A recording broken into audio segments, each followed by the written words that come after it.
ನಮಸ್ಕಾರ ಸ್ನೇಹಿತರೆ, ಜಗತ್ತು ತುಂಬಾ ತಂತ್ರಜ್ಞಾನದಿಂದ ಬೆಳೆಯುತ್ತಿದೆ. ಇದರಲ್ಲಿ ಎಷ್ಟು ವಂಚನೆ ಪ್ರಕರಣಗಳು ಕೂಡ ನಡೆಯುತ್ತಾನೆ ಇವೆ.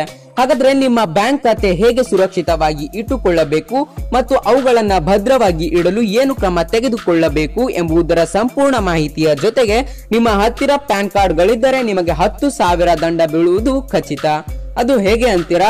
ನೋಡೋಣ ಬನ್ನಿ. ಅದಕ್ಕೂ ಮುಂಚೆ ನಮ್ಮ ಚಾನಲ್ ಅನ್ನ ನೀವು ಸಬ್ಸ್ಕ್ರೈಬ್ ಆಗಿಲ್ಲ ಅಂದ್ರೆ ಈಗಲೇ ಸಬ್ಸ್ಕ್ರೈಬ್ ಆಗಿ ಹಾಗೂ ಪಕ್ಕದಲ್ಲೇ ಬರುವ ಬೆಲ್ ಐಕಾನ್ ತಪ್ಪದೆ ಕ್ಲಿಕ್ ಮಾಡಿ. ಸ್ನೇಹಿತರೆ, ನೇರ ವಿಷಯಕ್ಕೆ ಬರೋಣ. ನಿಮ್ಮ ಬ್ಯಾಂಕ್ ಖಾತೆ ಅಭದ್ರತೆ ಹೊಂದಿದ್ದರೆ ಅಂದರೆ ವಂಚನೆ ಪ್ರಕರಣಗಳು ಜಾಸ್ತಿಯಾಗುವ ಕಾರಣದಿಂದ ಆದಾಯ ತೆರಿಗೆ ಅಂದ್ರೆ ಇನ್ಕಮ್ ಟ್ಯಾಕ್ಸ್ ಅವರು ಎಲ್ಲರಿಗೂ ಒಂದು ಮಹತ್ವದ ಆದೇಶ ಮಾಡಿದ್ದು ಇದನ್ನ ಪಾಲಿಸಲೇಬೇಕು. ಪ್ಯಾನ್ ಕಾರ್ಡ್ ಎಂದರೆ ಪರ್ಮನೆಂಟ್ ಅಕೌಂಟ್ ನಂಬರ್. ಇದು ಒಬ್ಬ ವ್ಯಕ್ತಿಗೆ ಒಂದೇ ಪ್ಯಾನ್ ಕಾರ್ಡ್ ಹೊಂದಿರಬೇಕು.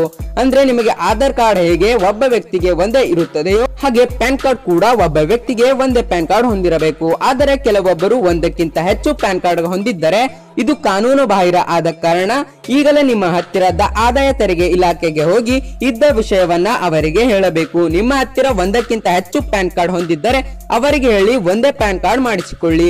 ನಿಮ್ಮ ಹತ್ತಿರ ಒಂದಕ್ಕಿಂತ ಹೆಚ್ಚು ಪ್ಯಾನ್ ಕಾರ್ಡ್ ಹೊಂದಿದ್ದರೆ ನಿಮಗೆ ಆದಾಯ ತೆರಿಗೆ ಕಾಯ್ದೆಯ ಅನುಸಾರ 1961 ಸೆಕ್ಷನ್ 272B ಪ್ರಕಾರ 10,000 ರೂಪಾಯಿಯನ್ನ ದಂಡ ವಿಧಿಸಲಾಗುತ್ತದೆ. ದಯವಿಟ್ಟು ನೀವು ಅಥವಾ ನಿಮ್ಮ ಕುಟುಂಬದವರು ಅಥವಾ ನಿಮ್ಮ ಸ್ನೇಹಿತರು ಒಂದಕ್ಕಿಂತ ಹೆಚ್ಚು ಪ್ಯಾನ್ ಕಾರ್ಡ್ ಹೊಂದಿದ್ದರೆ ಈ ವಿಷಯವನ್ನ ಅವರಿಗೆ ತಪ್ಪದೆ ತಿಳಿಸಿ ಅಥವಾ ಈ ವಿಡಿಯೋನ ತಪ್ಪದೆ ಶೇರ್ ಮಾಡಿ. ಹಾಗೂ ಇದರಿಂದ ನಿಮ್ಮ ಬ್ಯಾಂಕ್ ಖಾತೆಗಳಿಗೆ ಕನ್ನ ಬೀಳುವುದು ಖಚಿತ. ಅಂದರೆ ನಿಮ್ಮ ಹತ್ತಿರ ಒಂದಕ್ಕಿಂತ ಹೆಚ್ಚು ಪ್ಯಾನ್ ಕಾರ್ಡ್ ಗಳಿದ್ದರೆ ವಂಚನೆಕಾರರಿಗೆ ಇದು ಸುಲಭವಾಗಿ ಟ್ರ್ಯಾಕ್ ಮಾಡಲು ಉಪಯೋಗಿಸುತ್ತಾರೆ.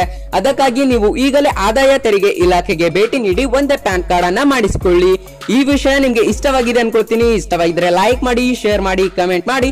ಇಂತಹ ಇಂಟ್ರೆಸ್ಟಿಂಗ್ ಸುದ್ದಿಗಳಿಗಾಗಿ ಮತ್ತು ಮಾಹಿತಿಯುಳ್ಳ ವಿಡಿಯೋಗಳಿಗಾಗಿ ನಮ್ಮ ಚಾನಲ್ ಅನ್ನ ನೀವು ತಪ್ಪದೆ ಸಬ್ಸ್ಕ್ರೈಬ್ ಆಗಿ. ಈ ವಿಡಿಯೋ ನೋಡಿದ್ದಕ್ಕಾಗಿ ನಿಮಗೆ ತುಂಬಾ ಧನ್ಯವಾದಗಳು.